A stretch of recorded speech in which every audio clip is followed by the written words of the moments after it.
Hi guys, the amount of CMA enquiries that have exploded in this year has been tremendous for us, and that's the reason we are putting out more and more content for you guys. We can help you figure out if CMA is the right course for you, and if so, how do you clear it. So in this video, we're going to talk about a few points that most of you guys should be aware about, whether you're planning on getting into CMA or you've just gotten into CMA and are waiting for your exams. So here are 4 points that will help you guys clear your exams in the first go. Now, before I get into it, I'm sure a lot of you all know that for CMA and for other qualifications like ACCA, CFA, CPA at Zell, we do train you guys. We do help you all with everything from your registration process to through the training, all the ending it with placements. Point number 1, practice the entire question bank and follow mocks. Now, I'm sure a lot of us, when we were in school, where we had to give our 10th or 12th board exams, we had to study a lot for the prelim exams. Prelims are essentially mock exams. And to prepare for the prelims, we have to prepare all the subjects, all the questions, all the examples multiple times. The same logic applies here, guys.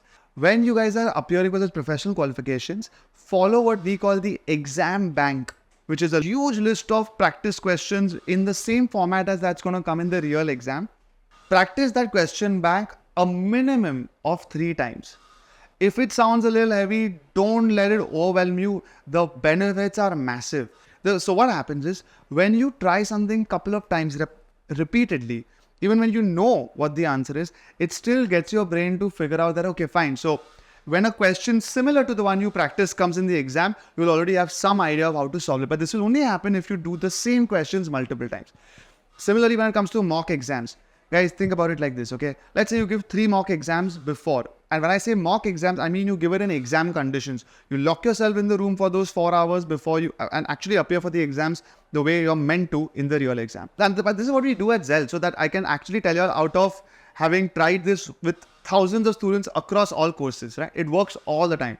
So you give a mock. 4 hours or how much of a time is in the room. Once you finish it, you give yourself a check, and if it turns out that you've not cleared or you barely cleared, okay, no problem. Do that again. Once again, you get slightly, hopefully better marks, and do it a third time. This time you hopefully will really score well. And now think about it this way. When you go for the real CMA exam, you've already experienced this whole exam feeling 3 times in the past while you've consistently maintained how to score better and better. So your final exam, you're going to definitely score the best. There is almost a negligible chance you will not clear, and you will not get deterred in the exam. All this combined will make sure that all your question practice and your mock efforts are worth it. Point number 2, as always, don't memorize, understand. We've always learned that don't mug up, don't rote learn. And unfortunately, a lot of our school and college curriculum and exam patterns are such that in India, we have to mug up a lot. We have to rote learn a lot. We have to memorize a lot. So it's good if you memorize. The thing is, for professional qualifications like CMA, it's a disaster because they are not testing you on memory. What is happening is they expect us to really understand the logic of any concept. Most of the financial and accounting concepts are created out of logic, not numbers or not math. And logic is quite simple, right? You take the concept of time value of money, It's a simple formula that everyone can mug up or memorize in BCom or in any of your bachelor's degree.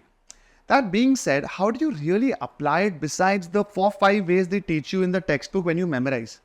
How do you really apply it when it comes to your own investments, or when you really have to try and tackle the concept of inflation for your own life, for your own assets, for your family wealth, for your own, even when it comes to small decisions you'll be making. Should I buy a car or should I, rent out a car? Should I buy a house or so on and so forth? All of this, for example, at some point, the concept of time value of money plays a factor. So if you understand the concept rather than memorize it, it might be a little more difficult. Memorizing is actually the easiest thing. I feel it's more of a shortcut.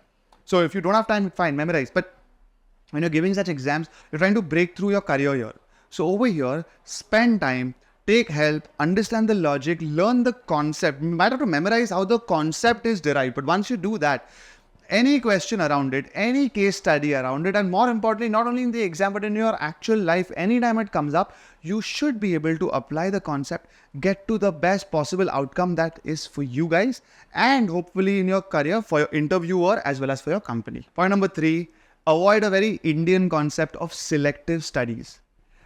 Again, school, college, a lot of it, we would skip chapters, to make sure that we covered everything last minute on time, or we know what kind of questions is going to come. Our teachers always tell us what to focus on more, what not to. But now you're entering a different league. Professional qualifications do not have the syllabus to make just so that you can pass for the sake of it. You really need to get through everything. Do not skip anything. That's point number 1. I always used to say, at least for all qualifications, I say that if you complete 100% of the paper, you already have a 50% chance of passing, because completing and attempting every question is extremely crucial. Also, CMA is what we call a dynamic exam. Because it's a computer-based exam, the algorithm is such that it keeps throwing questions to you which the system understands you're weak at. Which means, let's say 8 out of 10 chapters and you skip 2. In the beginning, you'll score really well for those 8, but the minute the exam asks you questions on those 2 chapters which you start fumbling in, it'll ask you more and more questions only with those 2 chapters. So it's going to be very difficult for you to skip, because even if you do majority according to you, you might still not get great marks, because the questions that will keep coming to us are of the questions that you seem to have a hard time with. So do focus on your strengths. That's number 1. Actually, it's more important to focus on your strengths because you got to really ace that. And that's a given. You also need to focus on the chapters or the concepts you're not so strong at, so you become a holistic management accountant. That's what CMA US as a qualification wants us to become. The amount of time you study should be consistent. Now, a lot of people say, how much time do I have to study? How many hours do I have to give? My point is that, honestly, the number of hours to be given will be different for all of us. What's key, what is not different for any of us, is consistency. You might need to study 1 hour for 3 months and you'll clear the exam. I might need to study for 3 hours. All I can guarantee you is that you have to be very lucky to clear this exam in a matter of 3 days if you start studying last minute. As long as I'm giving you an average of 3 months, consistently you make sure you study at whether an hour or 2, but do it consistently. That is the kind of preparation you require. And most of the studies also should be in terms of actually solving questions rather than just reading concepts. Read concepts quickly. Try your best to understand, but the way you really apply and learn it is by actually solving questions. So spend time over there.